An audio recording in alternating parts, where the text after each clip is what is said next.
Hey guys! Today we are doing a video to see if these markers really work.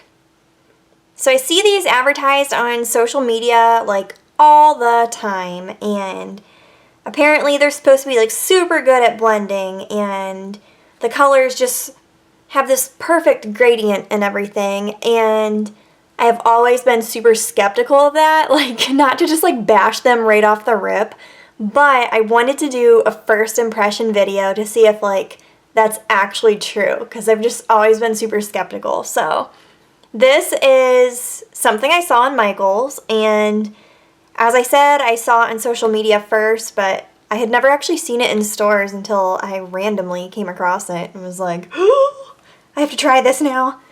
So it says there's detailed instructions inside, but apparently you can create like stunning effects such as 3D, smooth transitions, highlights, shading, tons of other stuff, and the pens are double-sided.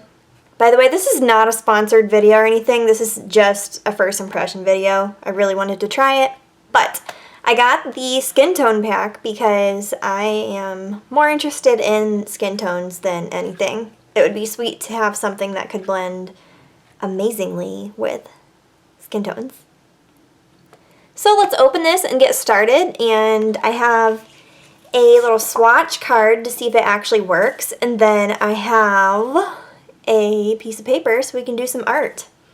And what I mean to see if it actually works, just so I can like test it and get used to it, I don't want to like just say they're horrible or something at the beginning. I'm sure these are actually really good markers. So I need some scissors, and this is where my voiceover starts.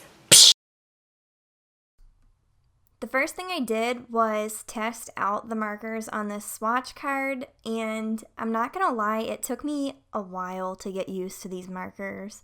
I had to pause the recording and read through the directions like 3 times just to make sure I understood what was going on, because my first swatch didn't work at all.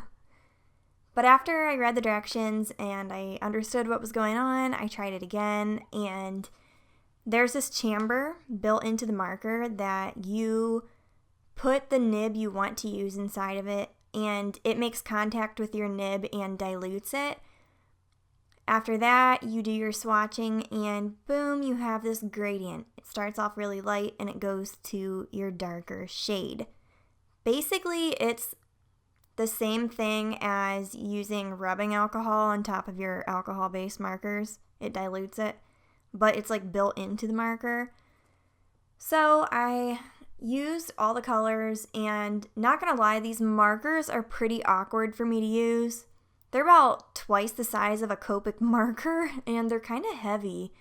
So that was one downfall I noticed. But it was really cool like seeing this gradient happen, and so I decided to dive into a piece of art and see how it worked. So here's this little sketch I did. It's nothing like super intricate. I'm just testing skin tones here. So I kept my card on the side and I began. One weird thing for me was starting from light and going to dark as I go. Usually I do one whole light layer, a little bit darker layer, and I just like keep building up. But the gradient kind of happens as you color, so it was a bit of a challenge, not gonna lie. And sometimes it would get darker like before I was ready for it to, and I was like, whoa, I need to fix this now. So my thoughts on this, I will be honest, I don't think it's the kind of marker I would use for a big piece of art like this. Well, this isn't even a huge piece of art, but I think the purpose for these is more for adult coloring books. I don't think I would use it for something like this again in the future, especially because I color over larger areas, and I could just use rubbing alcohol to lighten things if need be, colorless blender. So yeah, they were really fun to use, and they are really nice because they have a brush nib, and it's a pretty good brush nib, not gonna lie. So I was pretty happy with that. I also really liked that the skin tones were very like, I don't know, they all worked together very well. and it didn't feel like there were huge gaps of colors missing. I felt like I could work with all of them and get the effect that I wanted. It was very hard to get a smooth tone across her cheeks though. They look very blotchy, and I kept messing with it, but it just got kind of hard. So the whole gradient thing on the cheeks was a battle. After that, I went in with Copic marker because, I could only really do her skin. I only bought skin tones with these chameleon markers because they're pretty expensive, and I can't afford to just drop a couple $100 on all their colors. I gotta start out small. But the hair was really fun to do with my Copics. That was probably my favorite part of this, even though I was trying these chameleon markers. So if you decide you want to try these chameleon markers, I'll be honest with you, for this kind of art, it wasn't the greatest experience, and I would probably just use them for adult coloring books in the future. But I did love the marker. It was a good marker, and I think it's a very high quality marker. But as I said, for smaller coloring areas like an adult coloring book, something that doesn't need a ton of shading, I think that would be better because it would just give it a cool effect. But am I going to buy more of these in the future? Probably not, to be honest.